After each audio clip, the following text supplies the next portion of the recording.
Ahora sí, ¿por qué la colaboración entonces se ha vuelto fundamental en estos días?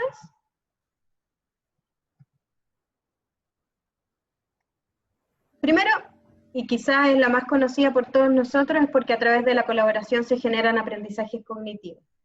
En la interacción, Vygotsky de unas maneras, Piaget de otras maneras, han propuesto y han ido defendiendo que a través de la colaboración, a través del aprendizaje con otros, se van generando espacios, ya sea por ruido cognitivo o por ZDP, que va generando aprendizaje.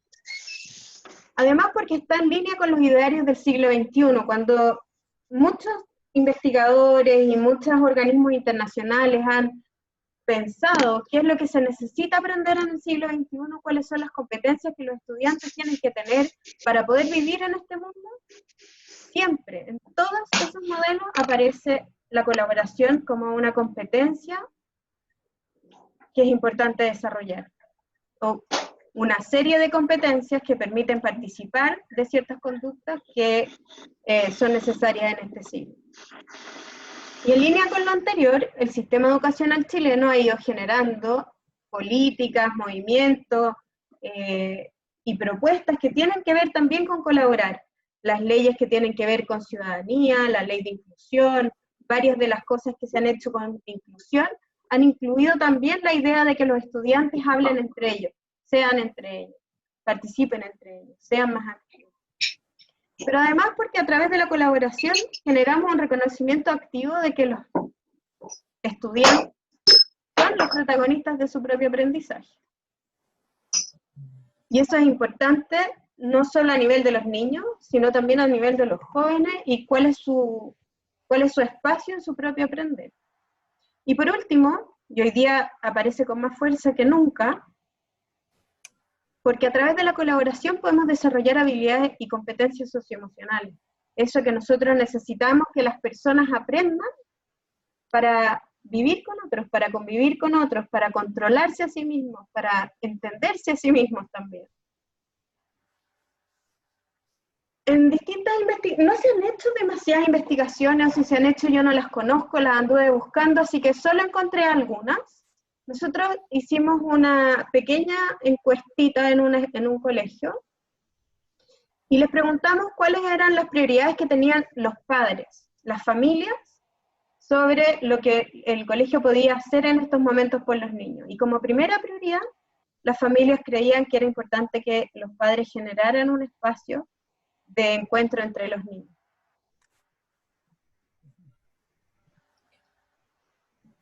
En una encuesta que hizo Educación 2020, por otro lado, los padres explicitaban que les ha costado acompañar emocionalmente a sus hijos en este periodo. Más de la mitad de las familias decían que les ha costado. Por lo tanto, también hay una demanda ahí, una necesidad ahí de las familias de poder generar espacios para los niños. Por otro lado, en esa misma encuesta, le preguntaron a los estudiantes cómo se han sentido, cuál ha sido su ánimo en este tiempo. Y se han sentido, en parte importante, aburridos y solos. La muestra está un poco, es más grande en colegios municipales, pero en colegios de clase media y clase alta, esto aumenta bastante la ansiedad, pero están aburridos, ansiosos y solos. Entonces parece que también es un buen momento para poder pensar en cómo ir haciendo espacios para que los estudiantes puedan estar menos solos, más acompañados, más contenidos. Luego, cuando le preguntaron a los docentes si era prioritario el acompañamiento socioemocional, más del 90%, el 80%, 90% de los docentes estaban de acuerdo, muy de acuerdo, en que había que priorizar ese acompañamiento. Pero cuando uno lo pone en papel, es difícil pensar qué es lo que es eso. Y de repente eso es hacer más cosas juntos. Y muchas de esas cosas con sentido y refrescantes tienen que ver simplemente con juntarse a hacer algo con sentido. Y que no necesariamente eso no genera desarrollo cognitivo. Por eso esta es una práctica, la colaboración, que podría ayudarnos a eso, a pensar cómo ir juntando esta necesidad de aprender que en general tenemos los humanos, pero además con esta necesidad socioemocional que se ha hecho tan fuerte. En general los docentes sienten que tienen habilidades para usar medios digitales. Más del 50% así lo expresa. Entonces este es el momento no de empezar a aprender, quizás ya pasamos esa fase, de empezar a saber ocupar el computador. Ahora estamos en una fase de cómo empezamos a ocuparlo con cada vez más sofisticación. Cómo hacemos que esta herramienta nos sirva para las necesidades que ahora tenemos. Y por último, los profesores creen que es posible innovar en este contexto. Y yo también lo creo. Y yo creo que esa es la invitación. La colaboración, a pesar de que ha sido relevante para el nuevo contexto educativo, para las necesidades, porque estamos pensando en la actividad de los estudiantes mucho más que antes, ha sido difícil porque también hay ciertas restricciones en el contexto educativo que o son difíciles de romper en la realidad, o son difíciles de romper en nuestras mentes, porque hay cosas que siempre las hemos hecho así, la escuela siempre ha sido así, y nos cuesta más pensarla de otra manera. Hoy día la invitación es a pensarla de otra manera, porque la escuela dejó de tener las exigencias que tenía. Entonces, el primer ejercicio grupal que vamos a hacer, y que yo, para los que no tienen experiencia en cómo funciona Zoom, les voy a contar cómo lo vamos a hacer. Yo los voy a mandar a salas de A3. Yo los voy a traer de vuelta, no se preocupen, después de un rato. Van a tener 3 minutos para presentarse, 1 minuto cada uno. Yo les voy a mandar un mensaje cada cierto tiempo, dándole los tiempos. Igual les pediría que ustedes mismos se tomen sus propios tiempos. Entonces una presentación livianita, no es una presentación profunda, pero sí para saber quiénes son y de dónde vienen. Y después van a tener 15 minutos para comentar esta pregunta. ¿Cómo se han transformado en este periodo de cuarentena en relación a la educación virtual? Y para eso vamos a hacer un ejercicio de pensamiento visible, que es, antes pensaba y ahora pienso. Antes pensaba esto de la educación virtual y ahora pienso esto de la educación virtual. ¿Puede haber alguien que pensaba y piensa lo mismo? Sí, por supuesto, y también lo puede poner. La pregunta es si ha habido cambios, qué cambios, y también si ha habido cosas que se mantienen.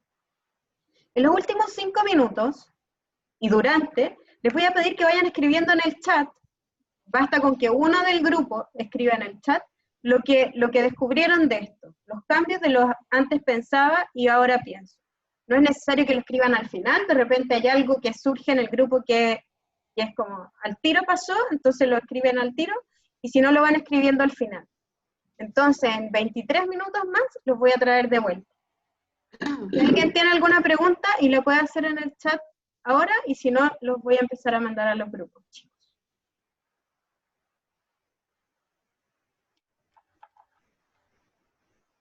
Estoy esperando una pregunta porque no es tan rápido, entre que uno encuentra el chat y escribe. Estoy viendo si hay alguna pregunta antes. ¿Cómo es eso de 23 minutos? ¿Cómo de vuelta acá? Voy a yo mandarlos a los grupos, y en 23 minutos los voy a traer porque son 3 minutos en que se presenten, y 20 minutos van a estar conversando y escribiendo en el chat. Ah, ¿Ya? ya. ¿Sí? Súper. Muy bien. Para poder mandarlos, parece que necesito dejar de compartir. Los voy a mandar, entonces. No escucho. ¿No escuchan? Ahí va. Los voy a mandar se van a encontrar solo con 2 o 3 personas, se van a presentar y van a hablar del antes pensaba y ahora pienso sobre la educación virtual. ¿No me escucha? A ver, vamos a ver.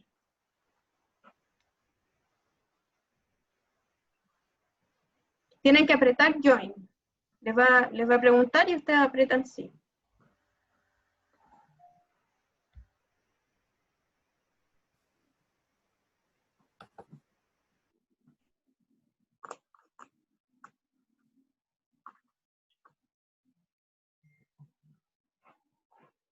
Voy a salirme y voy a volver a entrar porque no escucho nada. Ok.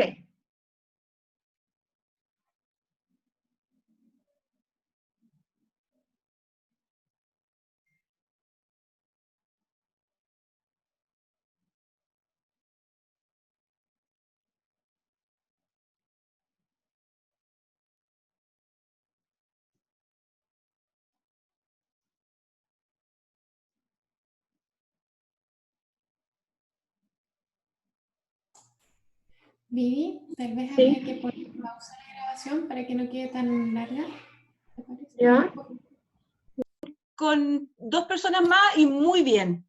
Qué bueno. Muy bien. Muchas gracias, bonita oportunidad. Yo creo que pasó todo lo que pasa cuando uno hace estas cosas, igual que cuando uno hace grupos con los niños, algunos no nos resultaron, otros le llamaron por teléfono en la mitad y se les cayó el sistema y no pudieron entrar, y hay otros que resultaron y no tuvieron ni un problema y conversaron. Eso pasa cuando uno hace trabajo en grupo, en la sala, que pierde un poco el control de la situación, y en este espacio uno lo pierde un poquito más. Entonces hay que tener un poco nervios de acero para los que somos controladores. Vamos a volver a la presentación. Y aquí aprovechamos de conversar algunos de los que estaban. Aquí había pedido la palabra Carlos Osa. ¿Carlos? Pero ya no.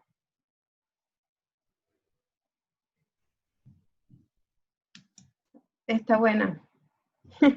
Sacar del vocabulario la palabra el año perdido.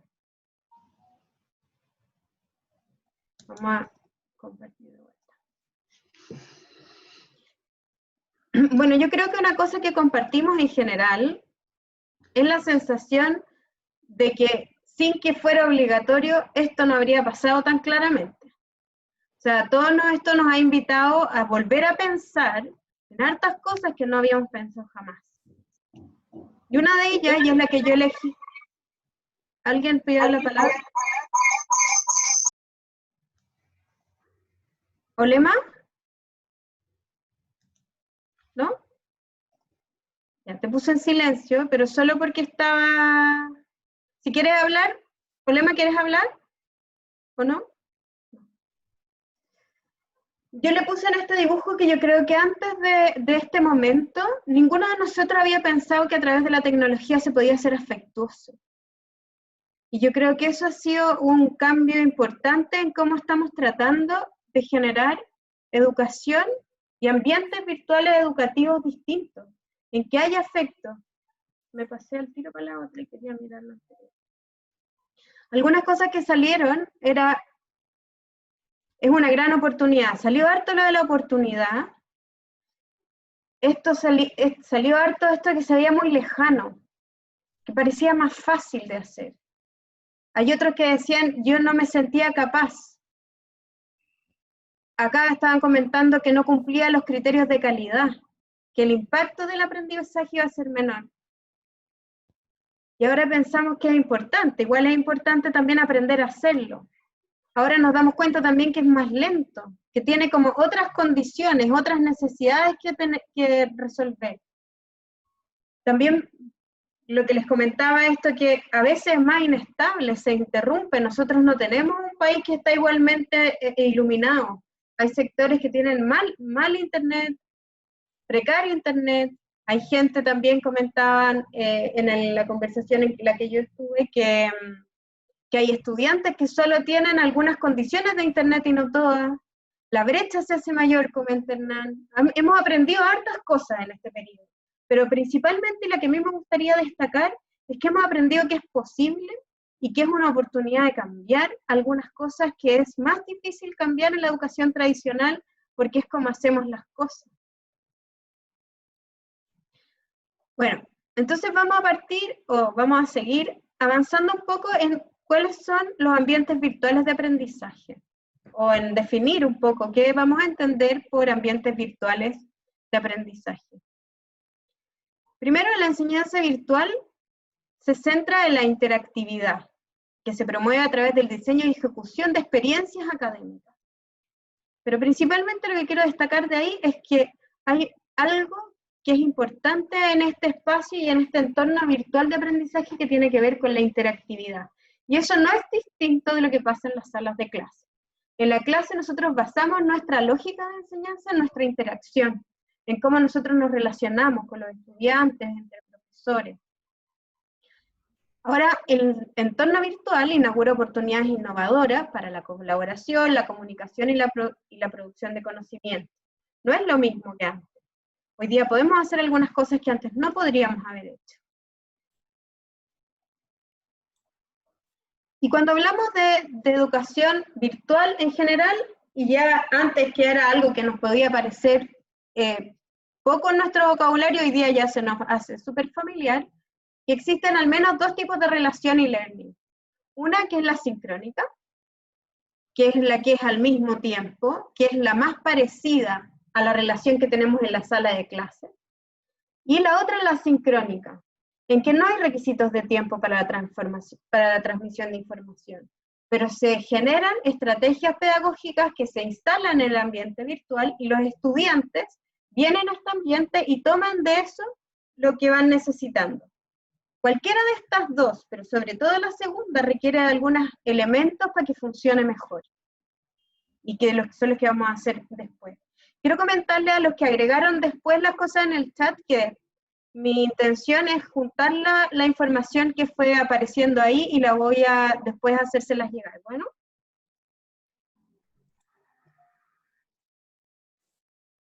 El diseño instruccional tradicional, la pregunta que se hace en general es ¿qué van a aprender los alumnos? ¿Y cómo lo voy a enseñar? Y ahí yo invento una instrucción, y la instrucción en general lo que busca cuando yo estoy en la sala de clase es cómo motivar a los estudiantes, cómo estructuro los contenidos, cuál va a ser mi sistema de incentivos, cómo voy a hacer que se enchufen en el fondo. Y el foco está en el estudiante. ¿Qué es lo que le va a pasar a ese estudiante? Y los resultados yo espero que sean causales, en el sentido de que yo le voy a dar algo, el estudiante le va a pasar algo y va a aprender algo. Lo que nos obliga a este ambiente virtual, que podría habernos obligado a un ambiente que quisiera innovación, pero esto nos apuró un poco la marcha, es que de un diseño tradicional vamos a pasar a un diseño en que necesitamos pensar en una formación más activa y más centrada en los estudiantes, en que se cambia la pregunta. Y la pregunta se cambia de qué van a aprender y de cómo lo voy a enseñar, a qué van a hacer y sobre qué van a construir. Se pierde el control del contenido. El contenido cambia de ser este paquete, este regalo que uno le entrega a los estudiantes y uno piensa cómo se lo entrega mejor, a ser una construcción que nosotros le vamos a dar elementos a los estudiantes para que puedan hacer esa construcción en conjunto. Entonces, en este contexto, el diseño instruccional se transforma de una instrucción clásica como la tenemos en la cabeza a generar experiencias de aprendizaje, en que lo que yo tengo que pensar es cuáles van a ser los principios para que los estudiantes puedan explorar contenido. ¿Cómo voy a priorizar los conceptos generativos? Los conceptos generativos son esos conceptos centrales, que son muy poquitos. Yo no puedo pasar materia, ni pasar mucha materia, porque los estudiantes no alcanzan a hablar de mucha materia. Alcanzan a tener el concepto principal, que es desde ahí, como el tronco, el árbol que van a empezar a construir. Voy a poner cuáles van a ser, o voy a sugerirles cuáles van a ser los procesos de integración de conocimientos. ¿Cómo van a hacer para mover ese conocimiento? Y acá el foco es el grupo, no el estudiante. El estudiante va a aprender en el grupo, pero yo lo que estoy pensando es cómo voy a hacer que el grupo le pasen cosas. Y los resultados son más probables. Aumenta la probabilidad de que aprendan esto si es que hacen esto otro. Más que yo asegure, que igual es una ilusión si ustedes lo piensan, todo lo que los estudiantes aprenden que teníamos en el sistema tradicional. En el sistema tradicional uno se cuenta un poco que uno hace 7 cosas y con esas 7 cosas los estudiantes van a aprender. Algunos sí, otros no. Y aquí se acepta la probabilidad desde el principio. Quiero hacerles una analogía para que esto se entienda mejor. Hacer una experiencia de aprendizaje es como invitar a un viaje. Y este viaje, la gracia que tiene, es que nosotros les vamos a dar un mapa general, les vamos a contar más o menos los países a los que van a ir, incluso les podemos decir cuáles son los lugares que les sugerimos que vayan. Pero son los estudiantes los que van a ir. Son los estudiantes los que van a elegir ir a los lugares que nosotros les decimos, y son los estudiantes los que van a poder hacer también la síntesis de eso que quisimos enseñar. Eso que en un contexto normal sería ideal. La escuela tiene tantas complejidades y tantas veces lo he hablado con distintos profesores que la dificultad máxima cuando uno empieza a hablar de esto es el currículum. Hoy día tenemos la oportunidad de que el currículum está minimizado, están cambiando las cosas, podemos empezar a pensar qué queremos que aprendan, cuáles son las prioridades. Y en ese sentido es una gran oportunidad. Les quiero mostrar, este es un pensamiento de un profesor con el que tuve unas interacciones hace un tiempo atrás. A propósito de esto, estábamos hablando de cómo se cambió la instrucción desde la sala de clases hacia el ambiente virtual. Y esto es lo que él dijo. Dijo, ahora, online asíncrono, o sea, cuando los estudiantes no están frente a mis ojos, tengo que traspasar al proceso de aprendizaje esa ausencia de retroalimentación, mi ausencia física. O sea, tengo que adelantarme a que yo no voy a estar. Yo no le puedo hacer un guiño, no le puedo hacer una corrección, no puedo hacer nada de lo que hacía cuando estaban en la sala conmigo. Por lo tanto, estoy condicionado a pensar antes, y ya no como autor emisor, sino como receptor del proceso. A prever, anticipar, y además de ser muy concreta en la exposición de contenido y en la petición de acción. O sea, tengo que anteponerme primero, y además ser súper concreto y limitado en lo que puedo pedir, porque no puedo ir explicando en el camino. Para mí fue como, hombre, tienes que dar una vuelta casi completa a lo que haces. Ahora tienes que pensar como profesor y alumno al mismo tiempo. Para mí, esta frase que me mandó este profesor en su reflexión después de que habíamos hablado de esto mismo, fue muy clarificadora. Yo creo que el rol del profesor nosotros siempre lo hemos entendido en el rol tradicional de la instrucción, de cómo se enseña mejor y cómo se entusiasma, más que cómo se hace para que los estudiantes sean los que se vayan de viaje. En ambientes virtuales, la colaboración para el aprendizaje es un proceso compartido, coordinado e interdependiente. O sea, los estudiantes tienen que hacer algo juntos, depender del otro y tener claro cuál es la función de lo que van a hacer. Pero poner a los estudiantes en grupo no garantiza la colaboración. O sea, para que los estudiantes hagan juntos, tenemos que tener algunas claridades de lo que tenemos que proveerle en este mapa de viaje, en este tríptico de cuál es el tour que van a hacer.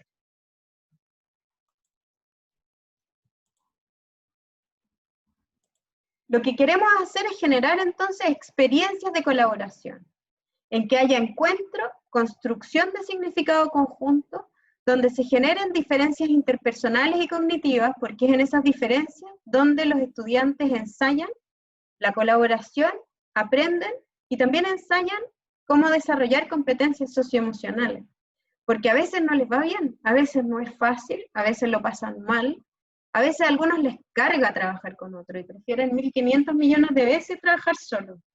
Estas experiencias de colaboración, a pesar de que en general la literatura las muestra como la panacea de la felicidad, no siempre es cierto, no siempre, no todos los estudiantes lo pasan tan bien, y acá lo pasan bien además, en general, en las experiencias solo lo pasan bien los que les va muy bien, y los demás lo pasan más o menos. En las experiencias colaborativas lo pasan bastante más los que les va muy bien, porque saben que solo les iría muy bien, entonces lo empiezan a pasar mejor los del medio. Y los que les va mal en general, les cuesta el colegio, les cuesta la escuela, les cuesta la universidad, no es fácil que a uno le vaya mal como alumno, ¿verdad?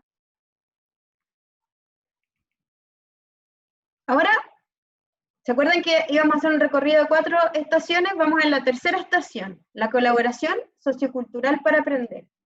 La colaboración, como ustedes les comenté en los marcos de aprendizaje para el siglo XXI, es una práctica que se entiende de muchas maneras distintas. Hay gente que habla de la colaboración como una actitud de alguien, es colaborativo. Hay otra gente que habla de la colaboración como una estructura que funciona en organización. Esta es la manera en la que yo quiero comunicarles la colaboración y es la manera que a mí me hace sentido en el contexto educativo. ¿Cómo es esta colaboración?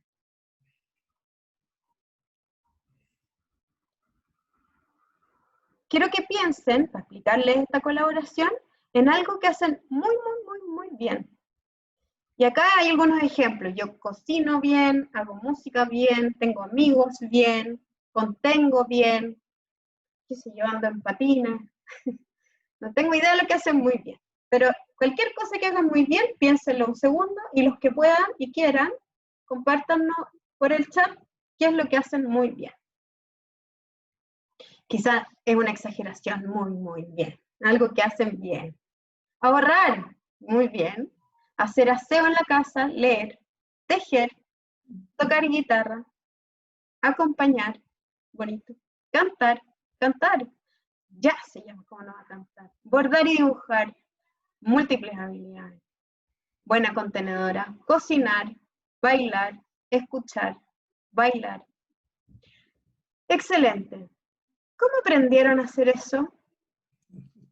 Vino alguien y le dijo a ustedes, mire, para contener, usted va a sentarse, mirar a la persona a los ojos, va a ser amable, o como, Tania, ¿estás por ahí? Tania Villalobos, ¿puedes abrir tu micrófono? Sí, acá Tania, estoy. ¿cómo aprendiste a cocinar? Bueno, la verdad, miraba mucho cómo cocinaba mi abuelita, me gustaba acompañarla cuando yo era niña. Sí, me relajaba mucho ayudarla a cocinar diferentes cosas, dulces también. Sí. Eso, cuando aprendemos así, aprendemos muy bien. ¿Y por qué aprendemos muy bien? ¿Por qué aprendiste muy bien a cocinar mirando a tu abuelita? Bueno, la verdad que ella siempre repetía mucho que ella cocinaba con cariño. Claro. Y yo creo que igual a ella le gustaba mucho lo que hacía, no lo hacía así como obligada, como molesta, sino que todo lo contrario. Yo creo que eso también me inspiró mucho en el tema de aprender. Eso es perfecto. Eso es como se aprende socioculturalmente. Se aprende haciendo, no dando instrucciones. Se aprende siendo parte de una actividad que le vamos a llamar actividad sociocultural o actividad social. Que en la cocina es muy obvia, pero cuando empezamos a hablar de enseñanza, los proyectos funcionan mucho así. Porque aprendemos haciendo, aprendemos buscando soluciones. El aprendizaje basado en problemas es muy así. El aprendizaje con proyectos reales, cuando yo una experiencia, nosotros hicimos un video con alumnos de la universidad que eran para una fundación de verdad. Nunca habían hecho mejor un video, porque tenían que entender bien para quién era, y iba a ser usado de verdad. El aprendizaje de cosas reales hace que este aprendizaje salga solo, que esta colaboración salga espontáneamente. Y en la escuela tendemos a hacer colaboraciones falsas, colaboraciones que no necesitan de la colaboración del otro. Acá sí, acá necesitaba la Tania a su abuela. Y la abuela era muy feliz teniendo a la Tania ahí porque era su nieta y las abuelas quieren a las nietas. Hay una parte de la colaboración sociocultural que es cómo las culturas transfieren a sus generaciones jóvenes cosas simples y cosas complejas. Nosotros, por ejemplo, lo hacemos a través, o sea, en general, las culturas lo hacen a través del lenguaje. Nosotros le hablamos a los niños de ciertas maneras para que aprendan a hacer las cosas como las hacemos en nuestra cultura. A mí también me enseñó mi abuela a cocinar. Y mi abuela cocinaba las cosas que se cocinaban en Chiloé, porque ahí nació mi abuela. Y yo sé hacer milcao, por ejemplo, que es algo que encuentro que es fatal de malo, pero que era parte de lo que había que hacer en Chiloé, porque era parte de la cultura. Yo me imagino que a alguien le gustará, pero era parte de lo que había que comer y que era parte de lo que se transfiere a través de esta colaboración sociocultural. La colaboración sociocultural la vamos a entender siempre en 3 niveles. Estos niveles que están a la mano derecha de su pantalla. Bárbara Rogoff es una investigadora sociocultural, esto es de la tradición vygotskiana, de aprendizaje y de cómo uno va internalizando lo que aprende a propósito de la interacción social. Bárbara Rogoff dice que toda colaboración sociocultural, la manera de entenderla como práctica de la cultura, es importante entender dónde está, que es por eso que mi cocina chilota es como es, cómo se desarrolla cómo funciona en el plano interpersonal, cuál era la interacción que yo tenía con mi abuela para aprender, o que la Tania tuvo con su abuela para aprender, y cómo soy yo, cómo fue la Tania, cómo son los estudiantes en sus diferencias, y así nosotros entendemos cómo es la colaboración. Y aquí les voy a hacer una analogía, que es la analogía del baile. El baile aquí es la colaboración. Y uno puede ser un baile con dos bailarines increíbles, eximios bailarines, pero que no salga tan bien, que no sea un baile fluido, que no funcione tan bien como interacción.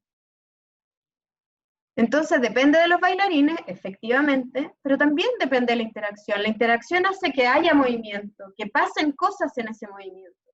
Y los bailarines, y la característica de los bailarines es relevante, pero no es la más relevante ni la única relevante, que es como en general nosotros pensamos es las cosas en la educación. ¿Se acuerdan que pasamos de un paradigma tradicional a uno más activo? Acá en el activo, como el foco no está en cada alumno por separado, sino en la experiencia, lo que nosotros tenemos que tratar de generar son experiencias de baile, donde pasen cosas cuando haya estudiantes buenos y malos, donde hay algunos con experiencia y otros sí. Y esta es una analogía, porque eso también tiene que pasar cuando hay estudiantes buenos y malos para matemáticas, buenos y malos para historia, y queremos que hagan juntos algo que tenga sentido.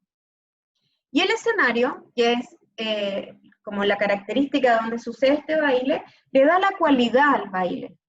Si yo estoy en un escenario con luces, brillos, probablemente los trajes van a ser con luces y brillos, y los bailes que ahí sucedan van a ser con luces y brillos. Si yo lo hago en una escena campestre, en que el baile es la cueca, voy a tener trajes de cueca, tierra de piso, y así va a ser ese escenario, y ese baile y esos trajes, lo que pase va a ser en relación con ese escenario. Y lo mismo pasa cuando yo quiero que los estudiantes aprendan algo. Tengo que generar un escenario que sea coherente con el baile que quiero que hagan, y con que los estudiantes puedan poner todas sus capacidades de bailarines en ese baile, en esa colaboración.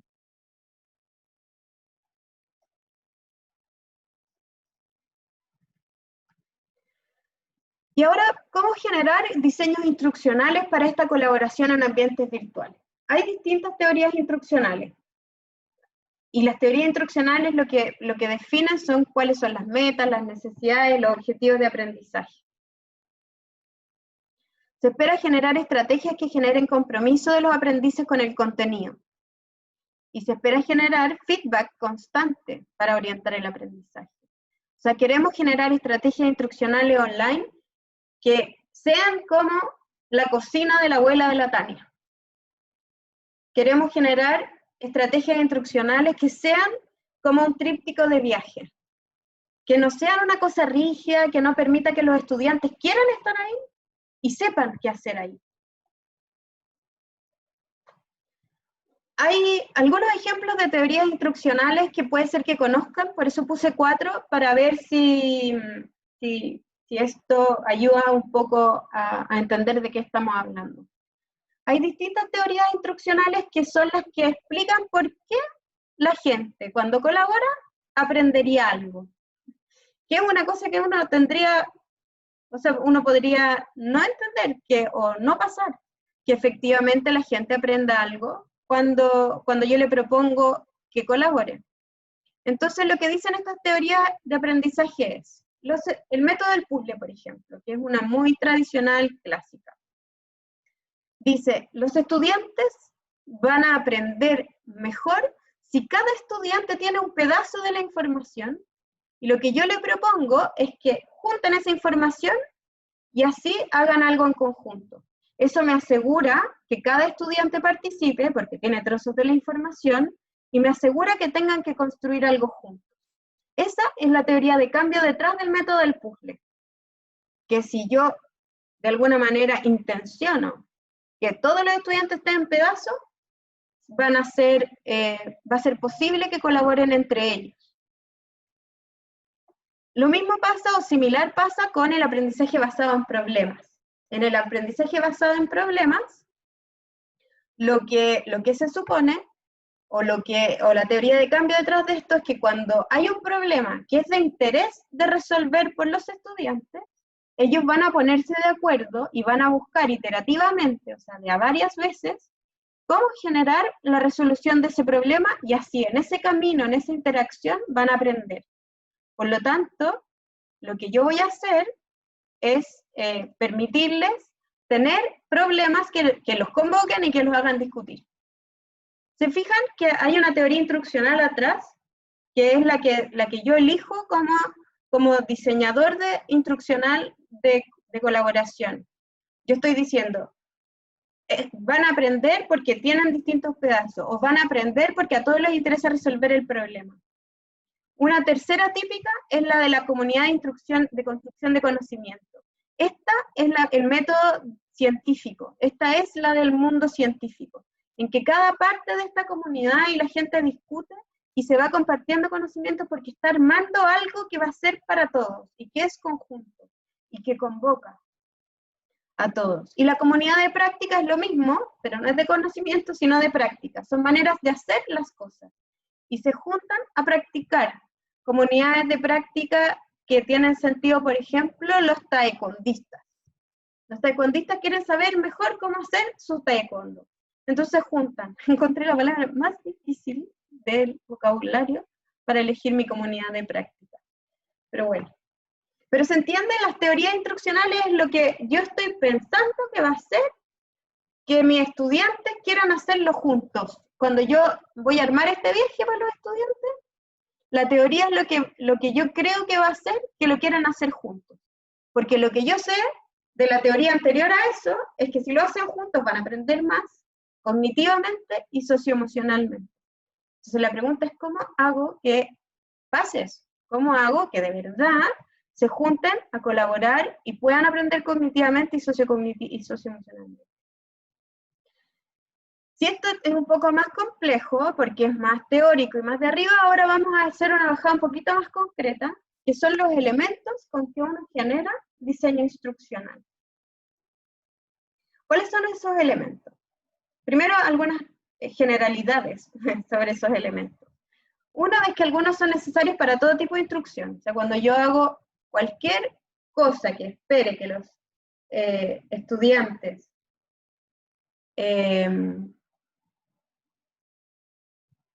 aprendan y se relacionen entre sí, voy a necesitar esto, ya sea sincrónico o en la sala de clase o en cualquier lado.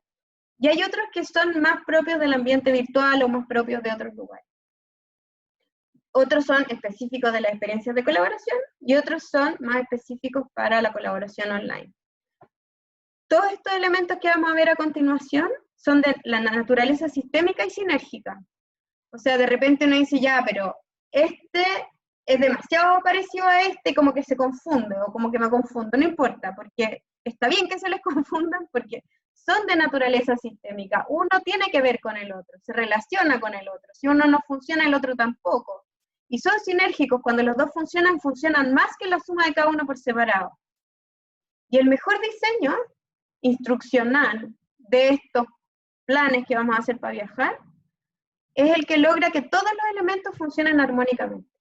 El que logra que estos distintos elementos sean y funcionen de manera sistémica y sinérgica. ¿Cuáles son esos elementos? Acá hay un montón de elementos de un modelo, por ejemplo. Yo los puse en categorías porque después vamos a trabajar solo con 4 grandes categorías. Unos elementos tienen que ver con los motivos, con por qué la gente quiere hacer esto. Y tienen que ver con las metas de aprendizaje, las premisas de aprendizaje que tienen que ver con qué es lo que voy a aprender, o con la motivación de qué es lo que me va a movilizar a aprender eso. Necesitamos generar diseños instruccionales que nos ayuden o que le ayuden a los estudiantes, colaboradores, a querer ir en ese viaje, a querer comprometerse en esa colaboración. Otra línea de elementos son los elementos de cómo organizamos los grupos. Cómo asignamos los grupos y cómo hacemos su composición, si lo hacemos mixtos, si lo hacemos con algunos que tienen mucha experiencia en este viaje y otros con poca, si los hacemos solo mujeres o solo hombres, si los hacemos solo los que viven en el barrio verde y los que viven en el barrio amarillo. ¿Y cuáles van a ser los roles de los aprendices? También eso es otro elemento de diseño instruccional que se vuelven más o menos relevantes dependiendo de lo que queremos lograr. Otra línea de elementos instruccionales tiene que ver con las normas y los tipos de facilitación. ¿Qué quiere decir esto? ¿Cuáles son las reglas que vamos a poner? ¿Y cuánto vamos nosotros, como generadores de esta experiencia, a meter la cuchara? ¿Cuánto vamos a nosotros intervenir en este viaje? Nosotros vamos a decirle, para hacer este viaje, usted tiene que llevar una maleta y su pasaporte, y toma el mapa, o le vamos a decir, y cuando se baje del avión, tome su maleta, vaya al taxi, el taxi lo estará esperando, lo vamos a buscar. Nuestra manera de generar normas y facilitación cambia mucho las posibilidades que tienen los grupos de colaborar. Nosotros podemos decirle mucho y los grupos tienen poco espacio de diseñar su propia colaboración, o podemos decirles muy poco y los grupos tienen todo el espacio para colaborar. Todo esto tiene, por supuesto, riesgos y ventajas, que ya veremos en unos minutos más. Y el último grupo de elementos de diseño instruccional es el de los mediadores, script o secuencias de acción. Esto es, ¿qué medios vamos a usar para mediar esta colaboración? Vamos a dar instrucciones, vamos a usar un computador en este caso, o como hablábamos en la conversación de antes, vamos a usar teléfono, porque realmente nadie tiene computadores en el mundo donde nosotros nos movemos. Ese es como el cuarto grupo de elementos que tenemos que definir. Esto lo vamos a sintetizar de la siguiente manera.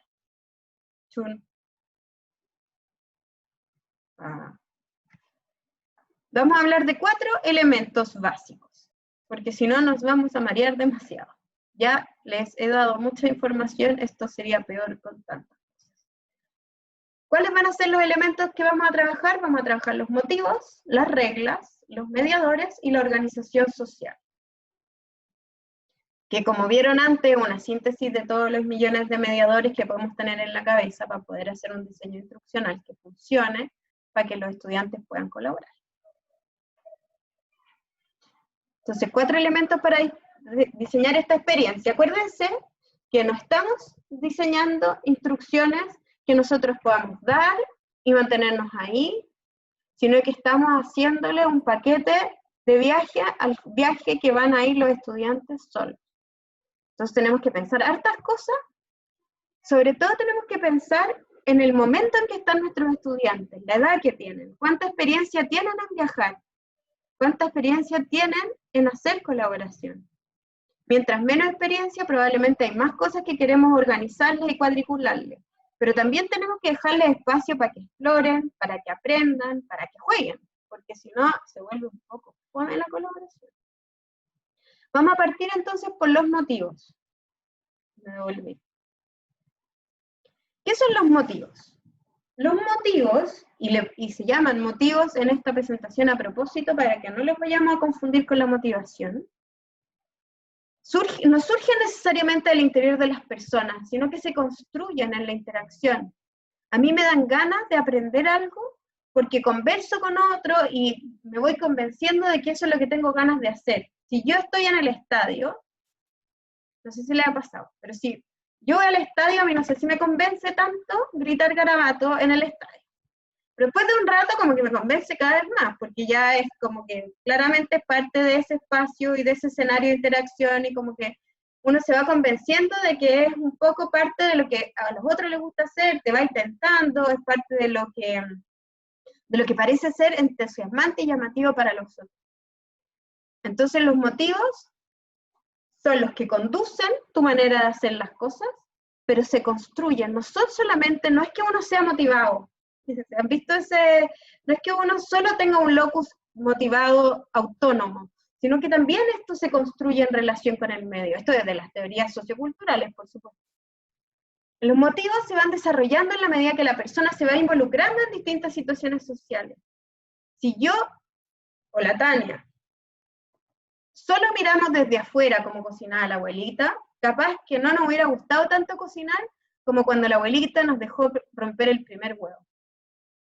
O cuando nos dejaron cantar la primera canción con el resto del grupo.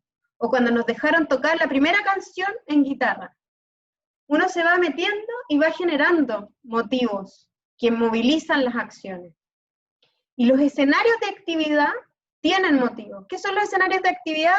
Son, igual que en el baile, escenarios que permiten cosas y otras no. Y ahí en el ejemplo del estadio es importante. Por ejemplo, en la iglesia nosotros no hacemos lo mismo que en el estadio, aunque no haya un letrero que nos diga lo que tenemos que hacer. Hay reglas sociales que nosotros conocemos porque hemos vivido en esta cultura. Si viene alguien de otra cultura no entiende por qué en el estadio funcionamos así y en la iglesia funcionamos de otra manera. Pero nosotros que somos parte de la cultura lo entendemos. Un escenario de actividad del colegio es la sala. Y es un escenario de actividad que tiene N reglas implícitas, que nosotros no necesitamos decirle todos los días, bueno, a veces sí a los estudiantes, que se callen, que se sienten. Los niños saben, los jóvenes saben que la sala tiene esas condiciones. Uno entra, se sienta, el que habla es el profesor. Uno no cuenta todas las cosas que pasan en ese escenario. Este escenario nuevo, este escenario virtual es más nuevo, y por lo tanto no conocemos tanto sus reglas ni sus motivos. Pero la sala la conocemos bien, y eso, además de que nos genera posibilidades, nos restringe posibilidades. Por eso hoy día tenemos una oportunidad grande, porque ya no tenemos que estar en esa sala que es un escenario de actividad que restringe harto. Una anécdota, yo hice una investigación con niños, y los niños hablaban despacito todo el rato. Y yo les decía, no, pero niños, hablen más fuerte porque no escucho lo que tienen que decir. Y después de un rato me explicaron que estábamos en una sala del colegio en que no se podía hablar fuerte.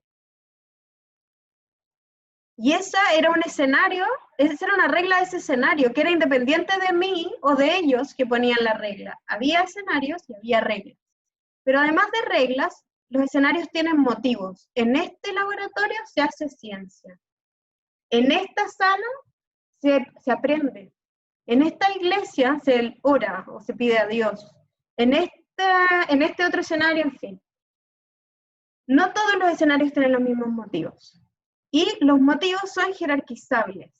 Eso quiere decir que nosotros vamos moviendo estas jerarquías de motivos. A veces para nosotros lo más importante de ese momento y de ese escenario es aprender. Y a veces lo más importante de ese momento y de ese escenario es que no nos pillen. Y a veces lo más importante de ese momento y de ese escenario es poder ir al baño. Nosotros funcionamos con los motivos moviéndose todo el tiempo. Y todas esas cosas tenemos que tener presentes para poder hacer una planificación de una estrategia en que nosotros podamos generar que los motivos de los estudiantes sean aprender algo, entusiasmarse con algo. Y eso es un desafío pensar cómo hacer para que a los estudiantes que nosotros queremos hacerles clases les den ganas de aprender lo que nosotros queremos que aprendan, o les den ganas de hacer el viaje que queremos hacer. Estos escenarios son complejos en contexto a distancia, efectivamente, porque además no sabemos mucho cuáles son las reglas. ¿Se acuerdan que yo partí hoy día poniendo reglas?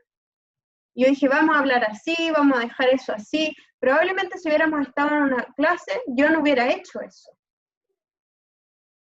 Vamos a mirar ahora algunas cosas de cómo acercarse a los motivos. Como una manera natural y que uno ocupa siempre cuando hace clase es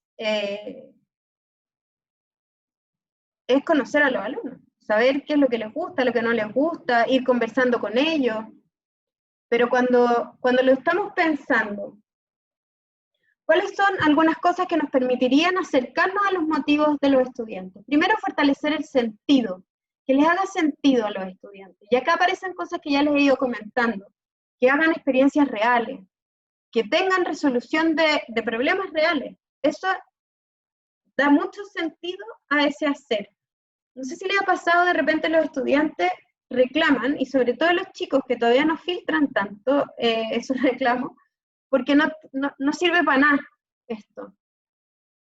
Los motivos y los no sirve para nada son completamente contradictorios. Los niños tienen que sentir que eso que van a aprender, los estudiantes grandes con mayor razón, porque más contestatarios son en términos de cuando algo no les hace sentido. Y la otra manera de generar sentido es generando construcción conjunta de lo que podamos hacer. Una segunda manera de acercar los motivos es fortaleciendo la pertenencia. A mí me hace sentido estar acá porque me siento parte de este grupo, porque me siento parte de mis compañeros, porque me comprometí con mis compañeros a hacerme pedazo del trabajo, o porque entre todos nos hizo sentido esto. Lo que ha pasado, por ejemplo, con la cosa ecológica y los jóvenes es bien sorprendente de cómo se ha ido fortaleciendo, por un lado, el sentido, pero también, por otro lado, el sentido de pertenencia de los jóvenes a este llamado ecológico. Y por último, otra manera de acercarse a los motivos es fortaleciendo la sensación de competencia, no de competitividad. Hay un autor que se llama Slavin que propone la competencia entre los grupos de estudiantes, pero ha sido bien estudiado y bien, hay de todo. Hay gente que dice que es muy malo y que finalmente lo que hace es todo lo contrario de lo que uno esperaría con la colaboración, y hay otros que dicen que eso genera mejores productos, ¿no? mejores resolución de problemas. Acá me refiero a la competencia en el sentido de sentirse competentes. Motiva algo que es lo suficientemente difícil, pero no imposible. O sea, cuando yo siento que esto me desafía, pero no es tan difícil que ni siquiera lo voy a intentar. Aquí voy a hacer una pausa de chat y les voy a pedir que piensen en qué creen ustedes que moviliza a sus estudiantes. ¿Qué motivos reconocen en sus estudiantes? En experiencias que han tenido antes, en lo que los conocen. ¿Qué es lo que ustedes creen que hace que sus estudiantes se muevan? Digan, yo quiero hacer esto, a mí me gusta esto. ¿Qué tema o qué tipo de actividades?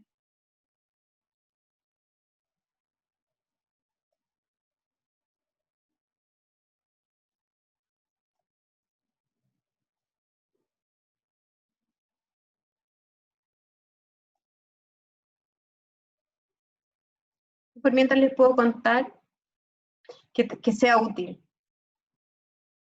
Sí, yo por eso le iba a contar. Yo tengo estudiantes de magíster y lo que hacen es que trabajan haciendo mejoras en contextos educativos reales y muchas veces en sus propios colegios. Y yo creo que eso les genera mucho sentido. Que sea cercano a su rutina, a lo que conocen. Sus padres, mira, sus padres, abuelos, hermanos, sentido de superación. Que sea contextualizado, que puedan aplicarlo. Es difícil definir un tema para todo porque son bastante distintos, pero lo mismo identificar un tema útil que es real. Cuando sienten que están aportando el uno al otro, ayudando en problemas reales. Les gusta hablar de ellos mismos, aunque lo nieguen. Depende de la edad, algunos no lo niegan, nada. A algunos les encanta hablar de sí mismos, sí. Sí, y yo creo que es verdad, o sea, mis hijos han estado en este periodo, yo creo que de las cosas que les han entretenido más es contarle a los otros qué han hecho en estos días. Y lejos, lo más motivante es hacer un PPT contándoles sobre sí mismo. Que esté asociado a sus centros de interés y a sus emociones. Eso también, nosotros, en general, mi experiencia de lo que he visto cerca de mí ha sido que la gente se ha metido poco en las emociones de los estudiantes de estar encerrados, por ejemplo. O sea, la otra vez estuvimos conversando con mis hijos del diario de Ana Frank. Es una niña encerrada intensamente, pero que tiene muchas alegrías también y construir diario. Dani y Bruna, que se sientan autoeficaces, que se sientan capaces, tiene mucho que ver eso con la competencia, ¿no? Con el sentido de competencia, con ser capaces de hacer las cosas, que hagan cosas que ellos hacen bien. Eso es difícil a veces saber qué es lo que hacen bien, por eso es interesante a veces invitar a los estudiantes a ellos poner el tema y preguntarles primero qué es lo que tú haces bien. Y la autosuperación, claro. La autosuperación tiene siempre ese equilibrio complejo, que tiene que ser lo suficiente, como decía Vygotsky, para que no lo puedas hacer solo, que lo puedas hacer un poco más, pero que no sea tan difícil que sea imposible de lograr. Que reconocerse en sus posibilidades y desarrollar su potencial. Y si se siente que puede confiar entre ellos y principalmente en su profesor o profesora, sentirán que pocas cosas son imposibles, ¿verdad? Que les permita, o sea, yo creo hoy día que hay muchos otros que tienen problemas. Eso es bonito, yo siento, además de nuestra cultura chilena. A los chilenos nos moviliza ayudar a otra gente. Y eso yo creo que deberíamos aprovecharlo y no perderlo, de ninguna manera. Si la relación con el docente es buena, y si hay buena comunicación y confianza, los estudiantes se motivan con la actividad que sea. Es decir, la relación profesor-alumno es más importante. ¿Sabes por qué es más importante? Es súper importante lo que está diciendo la Inés. Yo creo que es bien importante la relación, sobre todo porque como esta es una construcción, cuando hay relación, los profesores saben muy bien cómo relacionarse con los estudiantes. Y saben muy bien cómo encontrarse en esos motivos. Hay otra anécdota que es bien clásica para poder explicar esto de los motivos, y es una profesora de niños pequeños sentados en una alfombrita, leyéndoles un cuento. El motivo principal de la profesora es que los niños estén tranquilos y que escuchen el cuento. Pero hay una niña que quiere estar parada. Su motivo principal sigue siendo escuchar el cuento, pero no quiere estar sentada, que es el otro motivo principal de la profesora. Y ahí hay un problema que tiene que ver un poco con lo que decía la Inés. ¿Cómo se construye un camino entre medio? Es necesario que la profesora esté todo el cuento en la alfombrita diciéndole siéntate, siéntate, siéntate, siéntate. ¿Cómo uno puede generar una cosa clave? El vínculo pedagógico, dice, es muy clave, porque es ahí, y por eso esto es una construcción.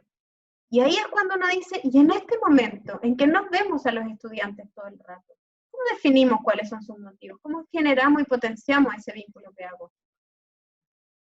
Voy a seguir con el siguiente, que son las reglas.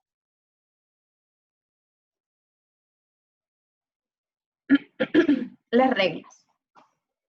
Dice, la colaboración como actividad sociocultural está orientada por reglas. Y es por esto que los estudiantes en su participación las negocian, las modifican y crean reglas. Los haceres socioculturales, o culturales nomás, no son rígidos. Las reglas que nosotros ponemos en los escenarios, los estudiantes las siguen, pero las negocian también, las modifican también, cambian algunas cosas. Entonces, aunque nosotros pongamos las reglas más rígidas del universo, los estudiantes pueden lograr hacer unos pequeños actos de resistencia. Y eso también lo deberíamos conocer. Para hablar de los actos de resistencia, hay un autor que se llama William Corsaro, que me requete raya, que ha hecho mucha etnografía con niños muy chiquititos. Y los actos de resistencia, por ejemplo, uno que es clásico para entender esto, es que la regla del jardín, del parvulario, es que los niños no pueden llevar juguetes. Eso es una regla en todos los parvularios del universo. Y casi sin excepción, los niños llevan en su bolsillo un autito, una bolita, una mascarita, alguna cosa chica que logren pasar como escenario de resistencia a esa regla que es rígida. Y eso pasa en básica, cuando la profesora le dice los niños no pueden hablar, pero se mandan papelitos. En media, cuando los profesores dicen, ¿qué regla en media? Pues se saltan casi todas. Es mucho más difícil poner reglas en media, ¿no? En la conceptualización de escenario de actividad, que ya se los había pasado, que ya se los había contado, se otorga al espacio una condición mediadora fundamental. En la medida que se entiende que la especialidad en sí misma limita lo que es o no es posible hacer. Nosotros en la sala sabemos, por el espacio de la sala, que no nos podemos parar. O en esta sala uno sí se puede parar. O en la sala pasan cosas distintas que en el patio. Y en el patio pasan distintas cosas que en el gimnasio. Y en el gimnasio, o en la cancha, o donde sea que hagamos deporte, pasan cosas distintas que en la biblioteca. Pero ¿cuál es el espacio en lo virtual? ¿Cuáles son las reglas de este espacio? ¿Cuán explícito entonces vamos a hacer? Porque no tenemos esa gran gracia que hemos tenido entrenado a los niños desde que eran chicos a cómo se funciona en la sala de la biblioteca, en el patio, en el gimnasio. ¿Qué es este espacio virtual? ¿Cuáles son las reglas? Comentarios. ¿Qué creen ustedes? ¿Cuáles son las reglas de este espacio virtual? ¿Cuáles son los valores de este espacio virtual?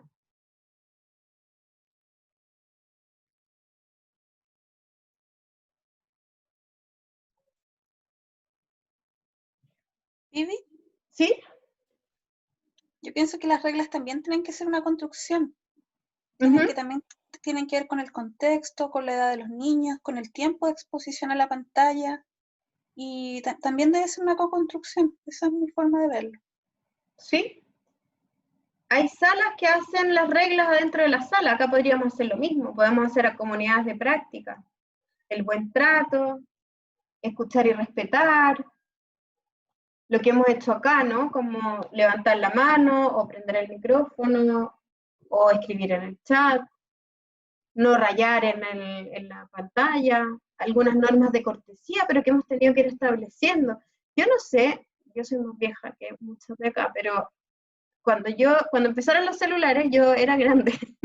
Entonces a mí no me enseñaron de chica cómo funciona esa cuestión. Y hay un montón de cosas, llegar puntual, claro.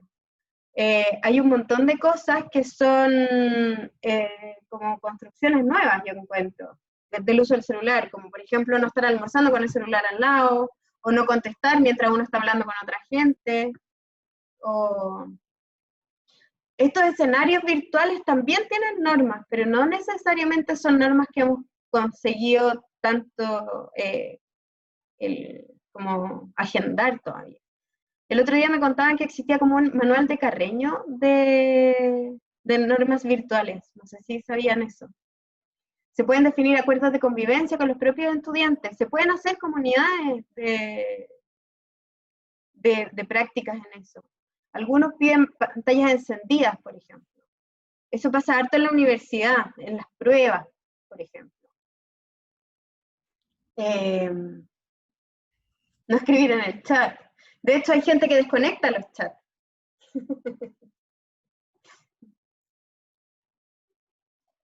Bueno, estos espacios virtuales, las reglas, vamos a hacer una un poco más organizada aquí. ¿Cuáles son algunas típicas reglas de sala de clase? Y son similares a las reglas de sala virtual. Vamos a ver algunas que no son las reglas más típicamente de clase, ¿no? Las reglas típicas de sala de clase: levantan la mano para hablar, yo digo y ustedes escuchan, yo profesor digo, ustedes escuchan estudiantes, no pararse en general, no hablar, salvo que se les indique, y hacemos cuando tenemos la sala virtual, en general hacemos reglas similares, pedir la palabra, hablar en el chat, yo digo y ustedes escuchan, mantener la cámara encendida, no escribir en la pizarra y ese tipo de reglas. Pero ahora, ¿qué pasa cuando nosotros queremos generar reglas para la colaboración, que son reglas más específicas de la colaboración? Acá comentan, ciudadanía digital tiene reglas también, es verdad. Y de verdad hay un manual de Carreño, nadie lo conoce, para que me lo pongan en el chat y me diga cómo se llama, que se llama como I Carreño o algo así. Las reglas de colaboración sincrónica, algunas que yo he visto en distintos espacios. Ir siguiendo las instrucciones paso a paso. O sea, hay una serie de instrucciones y les dicen, primero abra la página no sé cuánto, después haga no sé qué. Otra es seguir una instrucción inicial, como resuelve este problema. Y después hágalo como usted quiera, pero resuelve este problema. Esto es sincrónico, o sea, es lo que estamos ahora. Como el profesor y los estudiantes están al mismo tiempo. Completar los problemas entre todos también. Típicamente eso, bien parecido a la sala, como yo empiezo a resolver algo y van dándome inputs para que lo resolvamos. Establecer un líder, por ejemplo, en que yo estoy mirando distintos grupos, yo voy a pasar y defino quiénes van a ser los líderes de las cosas. Yo también les puedo decir que tienen que lograr un producto. No lo que tienen que hacer paso a paso, sino lo que quiero que tengan al final. Otra es que yo puedo pedir que se mantengan en la tarea, la que sea que yo les dé. Mi regla es que estén todo el rato trabajando en eso. Y yo, como docente, sigo mirando toda la relación. Es súper parecida la relación sincrónica a la sala en términos de reglas para la colaboración entre pares. Pero es bien distinta cuando uno ve las reglas de la colaboración asíncrona, porque son reglas donde yo, docente, solo miro parte de la relación. Entonces lo que puedo pedir es que me entreguen un producto final, o que generen algún tipo de relación. Por ejemplo, yo les puedo decir, necesito que lo hagan en duplas y después lo hagan juntos. Y voy a suponer que lo hacen. O generar algún monto temporal de esfuerzo, por ejemplo, júntense 4 veces por 30 minutos. O completen, en general lo que uno más hace es el producto final, le dice completen esto, resuelvan este problema, y en general, y ahí eso tiene que ver de nuevo con la historia de ese grupo, con cuánto saben de colaborar, cuánto uno les va contando qué es lo que tienen que hacer y qué es lo que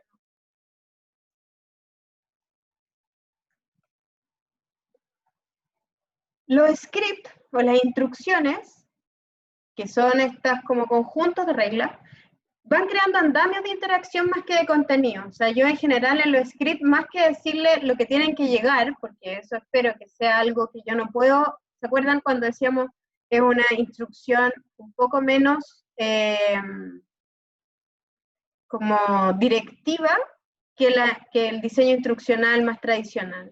Entonces lo que yo no sé es cuál va a ser el contenido final, porque es una construcción, pero sí puedo ir generando la interacción que quiero que tengan. O sea, no sé exactamente qué cosas van a conocer en este viaje, pero puedo contarles más o menos qué hacer en el viaje y cómo hacerlo. Los grados de libertad de este viaje van a depender de la experiencia de los grupos en actividades de este tipo y de las concepciones y valores de la institución. Y acá es bien importante porque hay instituciones que les gusta, que desean más control, y otras que les gusta y desean menos control. Y eso es bien importante cuando volvemos a la lógica de que esto es una actividad sociocultural, que es esto que está aquí a la derecha. Porque cuando yo estoy en una institución que gusta del control, difícilmente yo puedo diseñar diseños instruccionales muy libres, porque en mi trabajo van a encontrar que no estoy haciendo bien la pega. Y mis estudiantes van a estar acostumbrados a hacer cosas más controladas. Mientras, si yo estoy en una institución que es más libre, que en general da poquitas instrucciones y espera que los estudiantes se las arreglen, los estudiantes están más acostumbrados a eso y mi diseño instruccional, o sea, mi diseño de cómo quiero que sean estas relaciones, va a tener más sentido y mejor cabida en ese espacio cuando yo tengo esto alineado, cuando yo conozco cómo funciona la institución y funciono así, y los estudiantes también.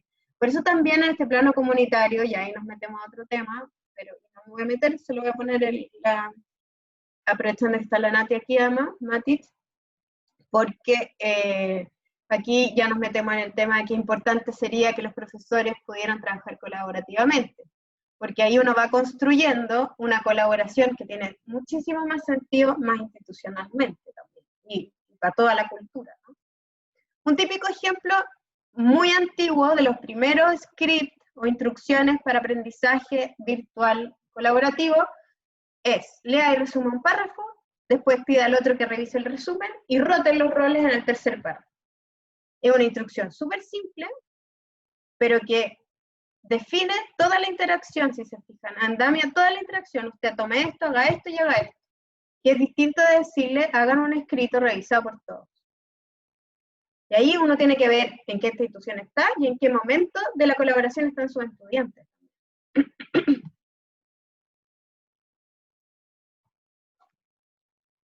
Organización social. La organización social tiene que ver con la asignación de los grupos, la composición y los roles que vamos a darle a los aprendices o que los aprendices van a tomar, dependiendo de qué tan normativos vamos a hacer. Y las formas de organización social son construcciones sociales y cambian de una comunidad a la otra. Hay diferencias socioculturales específicas. Aquí Bárbara Rogoff, que ha investigado harto las diferencias socioculturales en cómo funciona la colaboración, vio que en algunas culturas la colaboración se habla mucho más, por ejemplo, mientras que en otras no se habla tanto.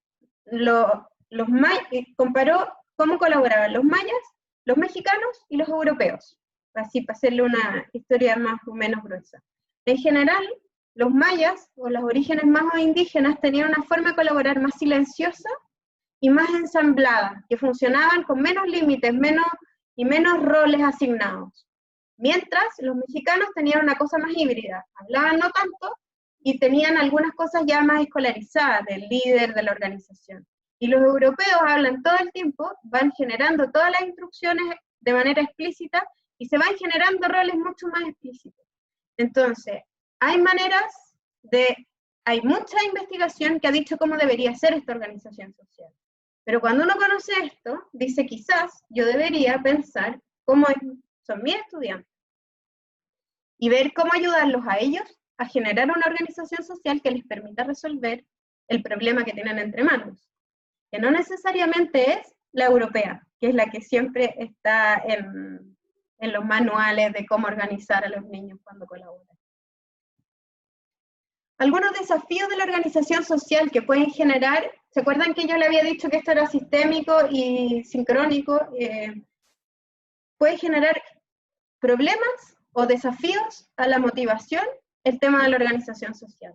Por ejemplo, cuando yo compongo los grupos que son demasiado diferentes y no genero algo para que se compense esa diferencia. Cuando pongo puros amigos, la probabilidad que les vaya mejor en términos sociales es mucho más que cuando pero no necesariamente les va a ir mejor en el producto cognitivo final.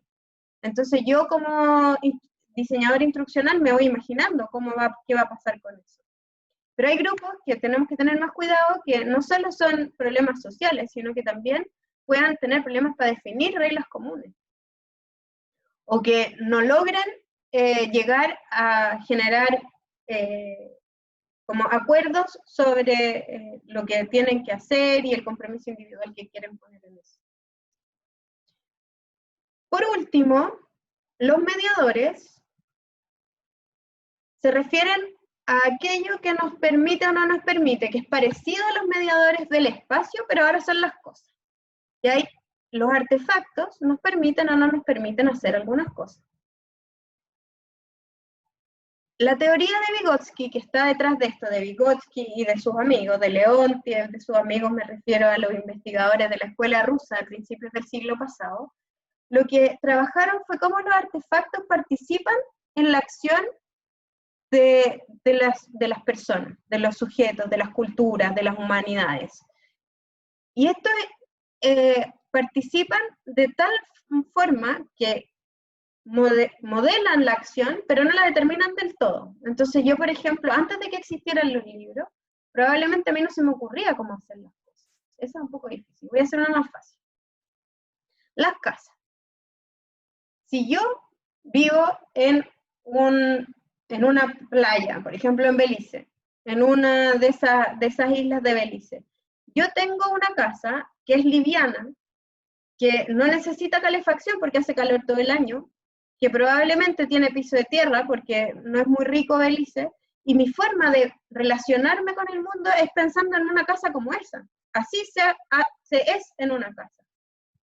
Jamás se me ocurriría tener una casa a la entrada donde tengo que colgar el abrigo y los guantes de cuando vengo de la nieve. Pero si yo tengo una casa en Canadá, probablemente sí tenga una casa que tiene todas esas cosas pensadas para esa cultura, y para mí sea obvio cómo tiene que ser una casa en mi cultura. Y yo me muevo de esa manera. Al aprender a usar, adaptar y transformar herramientas, las personas cambian. O sea, no solo uno entiende más, sino que uno piensa de otra manera cuando integra ciertas cosas. Cuando se integró el libro, la humanidad empezó a pensar de una manera distinta. Y ahora que se integró el computador, también. Entonces ahora la pregunta es, ¿qué es lo que podemos hacer o no con los computadores o con los celulares? ¿Qué nos permiten? En términos cognitivos, en términos relacionales. Y esa es una de las grandes cosas que ha cambiado con esto, con esta crisis. Porque yo creo que nos ha permitido ver muchas más potencialidades de estos artefactos que las que habíamos visto antes de la crisis. La comunicación es una en estos espacios no presenciales es más clave que en otros momentos. Porque la comunicación, que tengamos mediadores que comuniquen bien, permite la autonomía y la autogestión de los otros. Los estudiantes, cuando uno genera algo en internet, por ejemplo, o en el teléfono, deberían ser capaces de conocer dónde vamos, cuál es su estado de avance en eso, y cuáles son las características específicas de cada curso. Aquí, por ejemplo, un diseño instruccional en el computador le va contando dónde están, cuáles son los recursos que tiene, los objetivos que va a lograr, cómo se organizan en módulos. Nosotros cuando hacemos clases presenciales, no necesariamente les contamos esto. En la universidad nosotros tenemos programas y los estudiantes a veces nomás los miran.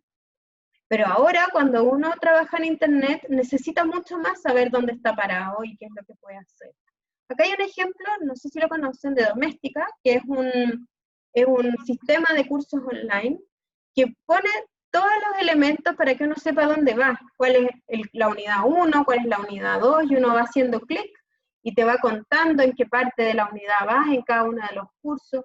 Eso, en un ambiente no virtual, no tiene demasiada relevancia, porque es el profesor el que lleva toda la carga. Ahora nosotros tenemos que darle este mapa a los estudiantes, porque son los estudiantes los que llevan la carga de esto, los que necesitan un mediador mucho más explícito que antes. Al diseñar una plataforma, nosotros lo que hacemos es darle un mapa, y podemos ir incluso generándoles listas de chequeo de ese mapa. Incluso si no lo hacemos online directamente, sino que esto que están haciendo algunas instituciones, que es mandarle a los niños grupos ¿cómo se llama?, de guías, pero que igual los profesores están de manera sincrónica, igual podrían generarle maneras de decirles, júntate con tu hermano, júntate con alguien que tengas alrededor por el teléfono, y hagan algo, y hagan listas de chequeo. O sea, incluso si no es por plataforma, pero es asincrónico, se puede pensar en alguna estrategia de este estilo. El diseño de los módulos y actividades, ya cuando uno va más chico, uno tiene que explicitar, igual que en las clases, pero mucho más esta vez, cuáles van a ser los objetivos del aprendizaje, cuáles son las experiencias de aprendizaje que se espera que los niños logren, o los estudiantes logren. Se describen todas las experiencias de aprendizaje de la misma manera, además, de tal manera que los estudiantes puedan ir haciendo seguimiento de lo que se espera que hagan en cada lugar. Los escritos, las instrucciones, de nuevo, están paso a paso, el nombre, la modalidad, yo voy contándoles todo lo que va pasando, a diferencia de cuando yo no estoy, los estudiantes requieren el mapa. Si yo soy la guía de turismo, no necesito el mapa, pero si yo no voy a estar, necesito pasárselo y decirle qué es lo que yo espero que ellos hagan, entendiendo que probablemente no van a hacer todo lo que yo espero que hagan. Finalmente, para cerrar, los desafíos para el diseño de colaboración en ambientes pueden ordenarse de la siguiente manera. Hay 4 elementos: los motivos, las reglas, los mediadores y la organización social, que podemos generar en estos distintos escenarios. El escenario del plano comunitario, en la interacción interpersonal, que es el baile, o en el plano personal. Y adentro hay algunos ejemplos. Por ejemplo, cuando yo quiero hacer algo para que funcione, en el plano comunitario tengo que definir cuál va a ser mi motivo principal. Y acá hay una cosa que les quiero invitar a pensar, porque aparece harto en las encuestas de profesores, pero yo no sé si aparece tanto en las prácticas. Que es que pareciera que hoy día tiene más relevancia que el motivo principal sean las relaciones y menos los contenidos. Si es que eso es así, ¿qué motivos voy a poner en el plano interpersonal? ¿Cómo voy a diseñar instrucción pensando en que el motivo principal es la relación? Puede ser que yo tenga algunas actividades que quiero hacer de contenido, pero si mi foco principal, porque acuérdense que los motivos se mueven, es reforzar las relaciones, ¿qué tendría que pensar? ¿Qué reglas tendría que poner? ¿Cuáles tendrían que ser los mediadores? Esta es una plantilla que yo les propongo para poder pensar en esas cosas. ¿Cuáles son las reglas? ¿Qué mediadores voy a usar? Y con eso terminé. Entonces ahora quiero, bueno, los que conocen esta modalidad de los coloquios, nosotros abrimos esta parte que es como de la exposición, y después nosotros nos vamos a ir a conversar con los estudiantes del magíster para cerrar, y hacemos discusión porque es parte del programa del magíster. Sin embargo, igual me gustaría abrir si es que hay preguntas, comentarios que alguien quiera hacer.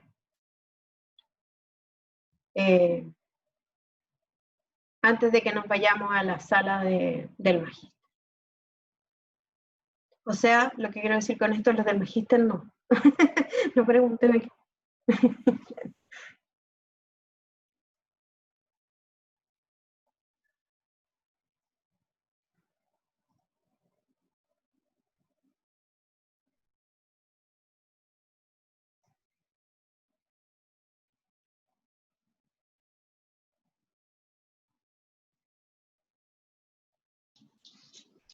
Súper.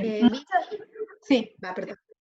No, que en mi caso agradecer esta invitación porque pasa que dentro de los desafíos que ha puesto la educación online es que el profesor está muy desafiado a cambiar su manera de enseñar. Muchos intentamos hacer un aprendizaje colaborativo, pero en el escenario online es algo obligatorio. ¿Por qué? Porque una de las variables más importantes es que los estudiantes sientan la presencia docente y la presencia de sus compañeros.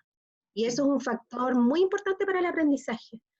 Y en la clase presencial es más fácil que uno se olvide de eso, y los estudiantes también, y el rol es más claro poder, por ejemplo, ir a escuchar y el profesor hablar. Pero si no se piensa desde esta mirada que tú nos estás poniendo, es muy difícil que realmente se puedan lograr aprendizajes y que realmente la experiencia sea significativa. Si no, bastaría con leer o hacer un video y subirlo. ¿Sí? Y yo creo que ese es el máximo desafío, cómo pensar en estrategias que nos permitan esta interacción y también permitan esta presencia, que es tan importante. En mi grupo hablábamos de los estudiantes, por ejemplo, de primer año universitario, o los alumnos de primero básico, o los colegios donde cambian todos los años los cursos. Y aprender en ese contexto nuevo es sumamente complejo, y hay interacciones que no se dan, que ocurren en los espacios informales. Entonces yo creo que lo que tú has presentado hoy día es súper interesante, como para pensar en un currículum que también incluya eso, y como vernos empujados a hacerlo, por lo importante que es en el proceso. Súper. Muchas gracias, Dani. Inés.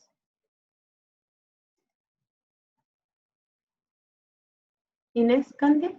Sí, Vivi, yo creo que lo que tú nos has planteado hoy día, que uno lo sabía de antes, ¿cierto? En teoría, hoy día, como el escenario cambió, es como que nos empujaron a pasar de la teoría a la práctica. Entonces, hoy día donde vino esto, ¿cierto?, de los objetivos curriculares, al menos a nivel de escuelas y colegios, y donde también los tiempos escolares se vieron reducidos. Entonces los profesores de una u otra manera han tenido que ir mirando qué estrategias me permiten a mí también trabajar en esto. Ahora, como además tampoco hay evaluaciones de por medio, otro elemento es que hoy día los alumnos se conectan si quieren, porque todavía tampoco tenemos un elemento que nos permita obligarlos a conectarse. Entonces alguien pueden decir, se me cayó la conexión, y quedan justificados de estar en la clase. Entonces todo eso hace que los docentes hoy día tengamos que estar buscando más herramientas, y en la medida en que logremos incorporar estas estrategias de colaboración, vamos a asegurarnos también que los estudiantes van a querer estar porque se van a sentir parte del proceso. Entonces hoy día cobra además importancia por muchos otros motivos que antes a lo mejor no los valorábamos tanto. A mí me pasó cuando vi la encuesta, Inés, que me llama la atención, los estudiantes están aburridos y solos. Entonces, de verdad, sí les podemos ofrecer, no entretención, porque los estudiantes no solo se entretienen viendo películas, también aprendiendo, y también como encontrándole sentido a las cosas que hacen. Entonces, si logramos que la educación genere eso, estaríamos al otro lado. Lo dijiste, creo, al inicio, que sea desafiante lo que planteemos, pues y que ellos puedan hoy día demostrar sus habilidades, sus competencias, que los profes dejemos de ser los protagonistas de la sala de clase para pasarles el protagonismo a ellos. Sí. Y otra cosa que también hay un cambio de práctica cultural en ese sentido, pues los estudiantes esperan no ser los protagonistas. Entonces también le genera mucho más demanda a los estudiantes, que también es distinto de cómo ha sido la historia. O sea, no solo es una demanda a cambio del profesor, También es una demanda el cambio de los estudiantes, y cuando uno tiene estudiantes chicos es una demanda el cambio de los papás. Las familias también, y así una discusión, y creo que es una discusión que vale la pena tener. ¿Cuánto las familias esperan que haya cosas en los cuadernos para decir que hubo aprendizaje? Y eso también es una práctica que necesitamos cambiar. Esto genera un movimiento cultural que por algo ha sido difícil de cambiar en la escuela, en el espacio escolar, porque hay muchas más reglas implícitas. Pero ahora que no tenemos toda esa regla implícita, igual aparece el papá que dice, mi hijo no está viendo materia. Dice, ya, pero ha tenido experiencias demasiado más interesantes, ilustrativas, ha aprendido 12, 15, 500 veces más que lo que aprendí en la sala. Pero hay que tener una conversación, y varias probablemente, porque son cambios culturales importantes. Oye, muchas gracias a todos. Nosotros les dejamos, hablo acá a nombre del magíster y de toda la educación continua de la Facultad de Psicología, puertas abiertas o mails abiertos en este caso, a preguntas, comentarios, si alguien tiene ganas de inventar cosas también. O sea, estamos en momentos de muchos cambios y de muchas ganas también de aportar a esos cambios en educación en todos los niveles. Así que un abrazo grande. Muchas gracias a todos por estar hasta tan tarde el viernes. Gracias Así a ti. que les vaya bien. Gracias. Gracias a todos, de verdad. Sí. Encantado, de verdad. Equipo fabuloso, de todo corazón, de verdad. Gracias, Ángel. Excepcional. Cuando haya cualquier cosa, por favor nos invitan. Ya tienen nuestros correos. De todas maneras, ahí se queda en la, ¿cómo se llama? En la lista de los que se inscribieron. Les volvemos a mandar cuando haya más cosas. Ya. Perfecto. Gracias. Hasta luego. Feliz noche. Chao. Hasta luego. Que les vaya muy bien. Chao, chao. Gracias. Igual, Chao. amén. Chao. Chao, Vivi, un gusto escucharte siempre. Gracias. Chao.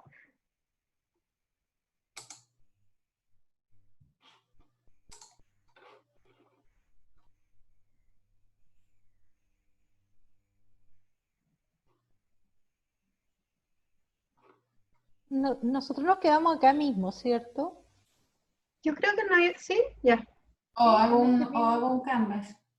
No, O sea, El no, mismo espacio, sí, no podemos quedar acá mismo, esta cuestión es infinita.